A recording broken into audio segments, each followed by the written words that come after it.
நாட்டு மக்களே உடனடியாக தகவல் கொடுங்கள். கோட்டாபாய விடுத்துள்ள அழைப்பு. பாடசாலை மாணவர்களுக்கு கல்வி அமைச்சு வெளியிட்டுள்ள முக்கிய தகவல். சமூகத்தில் கொரோனா நோயாளிகள் அதிகம், வீடுகளில் அதிகரிக்கும் மரணங்கள். ஒரே இடத்தில் குவிந்த ஆயிரக்கணக்கான மக்கள்.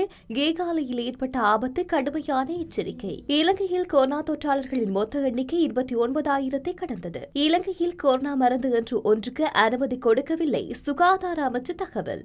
நான் மன்னார் வருவதற்கு விடுதலை புலிகளிடம் அனுமதி கோர வேண்டியிருந்தது மஹிந்த வெளியிட்ட தகவல். தாக்குதல்களின் சூத்திரதாரி யார் என்பதை நிச்சயம் கண்டுபிடிப்பேன் சரத் வீரசேகர சபதம். வான்வெளி தாக்குதல்களால் ஒரு ஆண்டில் 700 பேர் பலி. அதிர்ச்சி தகவலை வெளியிட்ட அறிக்கை. வீண் விரயம் மற்றும் ஊழலை ஒழிப்பதே தமது அரசாங்கத்தின் தலைக்கான பொறுப்பாக கருதுவதாக ஜனாதிபதி கோட்டாபாய ராஜபக்ச தெரிவித்துள்ளார். சர்வதேச ஊழல் ஒழிப்பு தினத்தை முன்னிட்டு ஜனாதிபதி வெளியிட்டுள்ள அறிக்கையிலேயே இவ்வாறு குறிப்பிடப்பட்டுள்ளது. இது தொடர்பில் தெரிவிக்கப்பட்டுள்ளதாவது, வெறுக்கத்தக்க செயற்பாடுகளை எதிர்த்து போராடுவதே ஊழலை தோற்கடிப்பதற்கான சிறந்த ஆயுதமாகும். விண்விரயம் மற்றும் ஊழலை ஒழிப்பதே எமது அரசாங்கத்தின் தலையான பொறுப்பாக அமைந்திருக்கின்றது. இந்த நிலையில் ஊழலுக்கு எதிரான போராட்டத்தில் நாட்டு மக்களை வலுவூட்ட சுபீட்சத்தின் நோக்கு கொள்கையில் அதிக கவனம் செலுத்தப்பட்டுள்ளது. பெரும்பான்மை பலத்துடன் எமது வெற்றியை ஆதரித்த போது ஊழல் இல்லாத வினைத்திறனான நாட்டிற்காக தங்களின் விருப்பத்தினையும் வலுவான ஆதரவினையும் நாட்டு மக்கள் வழங்கியுள்ளனர். லஞ்ச ஊழல் பற்றிய சம்பவங்களை விசாரணை செய்யும் அதிகாரிகளுக்கு உடனடியாக அறிவிப்பதன் ஊடாக மக்களுக்கான கடமைகளை உரிய வகையில் மேற்கொள்ளுமாறு கேட்டுக்கொள்கின்றேன். ஊழல் கலாச்சாரத்திலிருந்து நாட்டை விடுவித்து ஒரு சிறந்த தேசத்தை அடுத்த தலைமுறையினரிடம் கையளிக்க அனைவரும் ஒன்றுபட வேண்டும் என அழைப்பு விடுத்துள்ளார். பாடசாலை மாணவர்களுக்கு அரசாங்கம் டப் கணனிகளை இலவசமாக வழங்க நடவடிக்கை மேற்கொள்வதாகவும் அதற்காக பதிவு செய்வதற்கு சந்தர்ப்பம் உள்ளதாக சமூக வலைதளங்களில் பரவும் தகவல்கள் போலியானதென கல்வி அமைச்சு அறிவித்துள்ளது. பாடசாலை மாணவர்களின் டப் கணனிகள் வழங்குவது தொடர்பில் அமைச்சினால் அவ்வாறான நடவடிக்கைகள் மேற்கொள்ளப்படவில்லை என கல்வி அமைச்சு தெரிவித்துள்ளது. மாணவர்களின் கல்வி நடவடிக்கைகள் மிகவும் பயனுள்ளதாகவும் இலகுவாகவும் மேற்கொள்வதற்காக டிஜிட்டல் கல்வி உதவியாக டப் கணனிகள் வழங்குவதற்கு கல்வி அமைச்சினால் முன்வைக்கப்பட்ட யோசனைக்கு அனுமதி வழங்கப்பட்டுள்ளது. அதற்கமைய பின்தங்கிய கிராம பாடசாலைகளில் தரம் 6 முதல் 11 வரையிலான மாணவர்கள் மற்றும் ஆசிரியர்களுக்கு டப் கணினிகள் வழங்குவதற்கான முதல்கட்ட நடவடிக்கைகள் ஆரம்பிக்கப்பட்டுள்ளன. மாணவர்களுக்கு இலவசமாக டப் கணினிகள் வழங்குவதாகவும் அதற்கான விண்ணப்பம் ஒன்று வாட்ஸ்அப் மூலமாக பகிரப்படுகின்றது. அதனை நம்ப வேண்டாம் என கல்வி அமைச்சு வெளியிட்டுள்ள அறிக்கையில் குறிப்பிடப்பட்டுள்ளது. கல்வி அமைச்சினால் வெளியிடப்படும் உத்தியோகபூர்வ அறிக்கையில் குறிப்பிடப்படும் விடயங்களை உறுதிப்படுத்திக் கொள்ளுமாறு அமைச்சு கேட்டுக் கொண்டுள்ளது. இலங்கையின் சமூகத்துக்குள் கொரோனா வைரஸ் தொற்றுள்ளாகியுள்ளதாக அரச வைத்திய அதிகாரிகள் சங்கத்தின் வைத்தியர் ஹரித் அலுத்கே தெரிவித்துள்ளார். இதுவரையில் அடையாளம் காணப்பட்டுள்ளவர்கள் தனிமைப்படுத்தல் நிலையங்களில் இருப்பவர்கள் அல்ல, அவர்கள் சமூகத்தில் வாழ்பவர்கள் என அவர் குறிப்பிட்டுள்ளார். அட்டுழுக்கம நோயாளிகள் வீட்டில் உள்ளனர். அத்துடன் வீட்டில் உயிரிழக்கும் கொரோனா நோயாளிகள் சமூகத்தில் வாழ்பவர்களே. இதுவரையில் இலங்கையில் கொரோனா வைரஸ் சமூக பரவல் வரை அதிகரித்துள்ளது.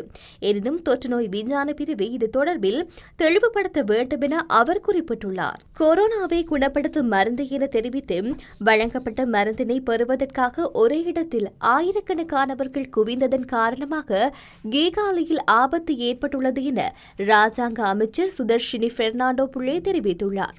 இந்த நிலையில் முழு கேகாலைக்கும் ஆபத்து ஏற்பட்டுள்ளது என தெரிவித்துள்ள அவர், கொரோனா விதிமுறைகள் மீறப்பட்டிருந்தால் போலீசார் நடவடிக்கை எடுப்பார்கள் என குறிப்பிட்டுள்ளார். பொதுமக்கள் மிகப்பெரிய ஆபத்தான நடவடிக்கைகளில் ஈடுபட்டுள்ளனர் என குறிப்பிட்டுள்ள அவர், இந்த மருந்து கொரோனாவை குணப்படுத்தக்கூடியது என்பது இன்னும் விஞ்ஞான ரீதியில் நிரூபிக்கப்படவில்லை என்றும் சுட்டிக்காட்டியுள்ளார். சோதனைகள் ஆய்வுகள் இடம்பெறுகின்றன. இந்த மருந்து கொரோனாவை குணப்படுத்தக்கூடியது என்பது நிரூபிக்கப்பட்டால் நாங்கள் பொதுமக்களுக்கு அறிவிப்போம். அதுவரை பொதுமக்கள் பொறுமையுடன் இருக்க வேண்டும் என கேட்டுக் கொண்டுள்ளார். கொரோனா வைரஸிற்கான எந்த மருந்தும் விஞ்ஞான ரீதியிலான ஆய்விற்கு உட்படுத்தப்பட வேண்டியது என குறிப்பிட்டுள்ள அவர், இந்த மருந்து இன்னமும் ஆய்வுக்கு உட்படுத்தப்படவில்லை. ஆகவே மக்கள் மருந்துகளை பயன்படுத்துவதற்கு முன்னர் எச்சரிக்கையுடன் செயற்பட வேண்டும் என வலியுறுத்தியுள்ளார். ஆகவே மக்கள் இந்த நெருக்கடியான தருணத்தில் எச்சரிக்கையுடன் செயற்படாவிட்டால் அதனால் அவர்களின் உயிருக்கு ஆபத்து ஏற்படலாம் என குறிப்பிட்டுள்ளார். இலங்கையில் நேற்று மட்டும் 798 பேர் கொரோனா தொற்றாளர்களாக அடையாளம் காணப்பட்டுள்ளதாக அரசாங்க தகவல் திணைக்களம் தெரிவித்துள்ளது. இதில் 567 பேர் திவலப்பட்டி பேலியகொட கொத்தணியில் நெருங்கிய தொடர்பு கொண்டவர்கள் என்று அறிவிக்கப்பட்டுள்ளது. ஏனைய 230 பேர் சிறைச்சாலை கொரோனா கொத்தணியில் நெருங்கிய தொடர்பு கொண்டவர்கள் மற்றும் ஜோர்தானிலிருந்து நாடு திரும்பிய ஒருவர் ஆகியோர் இவ்வாறு அடையாளம் காணப்பட்டுள்ளனர். அதன்படி திவிலப்பட்டி பேலியகுட கோத்தனியில் தொற்றாளர்களின் எண்ணிக்கை 25,822 உயர்ந்துள்ளது. அதன்படி இலங்கையில் கொரோனா தொற்றாளர்களின் மொத்த எண்ணிக்கை 29,378 உயர்ந்துள்ளது. தற்போது வைத்தியசாலைகளில் மற்றும் சிகிச்சை மையங்களில் 7,978 பேர் சிகிச்சை பெற்று வருகின்றனர். கொரோனா தொற்றால் குணமடைந்தவர்களின் மொத்த எண்ணிக்கை 21,258 அதிகரித்துள்ளது. இதேவேளை கொரோனா சந்தேகத்தில் 566 பேர் வைத்தியர் கண்காணிப்பில் வைக்கப்பட்டுள்ளதுடன் கொரோனா தொற்றால் இதுவரை 142 பேர் பலியாகியுள்ளமை குறிப்பிடத்தக்கது. கேகாலை கெட்டிமுள்ள வைத்தியரின் மருந்துக்கு அனுமதியோ அங்கீகாரமோ வழங்கப்படவில்லை என சுகாதார அமைச்சு அறிவித்துள்ளது. சுகாதார அமைச்சின் உணவு அதிகார சபையோ அல்லது மருந்து அதிகார சபையோ இந்த மருந்துக்கு அனுமதி வழங்கப்படவில்லை என சுகாதார சேவைகள் பிரதி பணிப்பாளர் நாயகம் ஹேமந்த ஹேர தெரிவித்துள்ளார். குறிப்பிட்ட மருந்தினை சோதனைக்கு உட்படுத்தி அனுமதி வழங்கப்பட்டதா என்ற கேள்விக்கு சுகாதார அமைச்சு இவ்வாறு அனுமதி வழங்கப்படவில்லை என குறிப்பிட்டுள்ளார். எந்த பொருளையும் மருந்து அதிகார சபை அல்லது உணவு அதிகார சபை அங்கீகரிக்க வேண்டும் என தெரிவித்துள்ள அவர், நான் அறிந்த வகையில் அந்த பொருள் மருந்தாகவோ அல்லது உணவாகவோ விசேடமாக அடையாளம் காணப்படவில்லை எனவும் அவர் தெரிவித்துள்ளார். இதேவேளை ஆயுர்வேத திணைக்களத்தின் ஆணையாளர் சதுரகுமாரதுங்க குறிப்பிட்ட மருத்துவர் தன்னை ஆயுர்வேத வைத்தியராக பதிவு செய்து கொள்ளவில்லை என குறிப்பிட்டுள்ளார். எனினும் அவருக்கு எதிராக முறைப்பாடுகள் எதுவும் தெரிவிக்கப்படவில்லை என்பதால் அவரை விசாரணைக்கு உட்படுத்தப் போவதில்லை என்றும் தெரிவித்துள்ளார். பயங்கரவாத அச்சுறுத்தல் இல்லாத ஒரு நாட்டில் வாழ விரும்புவதாலேயே மக்கள் நம்மை மீண்டும் ஆட்சிக்கு கொண்டு வந்தார்கள் என பிரதமர் மஹிந்த ராஜபக்ச தெரிவித்தார்.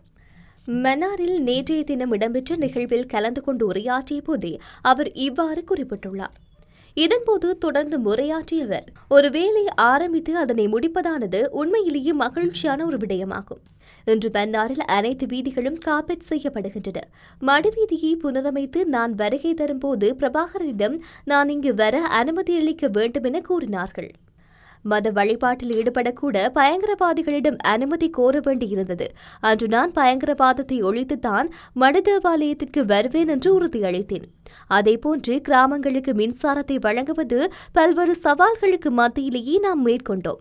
எதிரணியின் விமர்சிப்புக்கு மத்தியில்தான் நாம் இவ்வாறான செயற்பாடுகளை மேற்கொண்டோம்.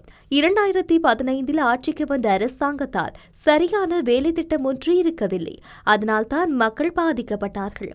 அவர்களுமே பழிவாங்கினார்கள். பயங்கரவாத அச்சுறுத்தல் இல்லாத ஒரு நாட்டில் வாழவே மக்கள் விரும்புவார்கள். இதனாலேயே எம்மை மீண்டும் ஆட்சிக்கு மக்கள் கொண்டு வந்தார்கள் என்றார். உயிர்த்த ஞாயிறு தின தாக்குதல் தொடர்பில் சந்தேக நபர்களுக்கு எதிராக வழக்கு தொடர்வதற்கு மேலும் காலதாமதம் ஏற்படலாம் என்று நான் நம்புகின்றேன் என பொதுமக்கள் பாதுகாப்பு அமைச்சர் ரியல் அட்மிரல் சரத் வீரசேகர தெரிவித்துள்ளார். உயிர்த்த ஞாயிறு தின தாக்குதல் தொடர்பில் சட்ட நடவடிக்கை எடுப்பது மற்றும் அதன் முன்னேற்றம் தொடர்பில் சட்டமா அதிபருடன் நேற்று நடைபெற்ற கலந்துரையாடலின் பின்னர் ஊடகங்களுக்கு கருத்து தெரிவித்த போதே அவர் மேற்கண்டவாறு தெரிவித்துள்ளார். அவர் மேலும் தெரிவித்ததாவது, போலீசார் மற்றும் குற்றப்புலனாய்வு திணைக்களம் ஆகியவற்றால் நடத்தப்பட்ட விசாரணைகள் தொடர்பான அறிக்கை சட்டமா அதிபரிடம் கையளிக்கப்பட்டுள்ளது.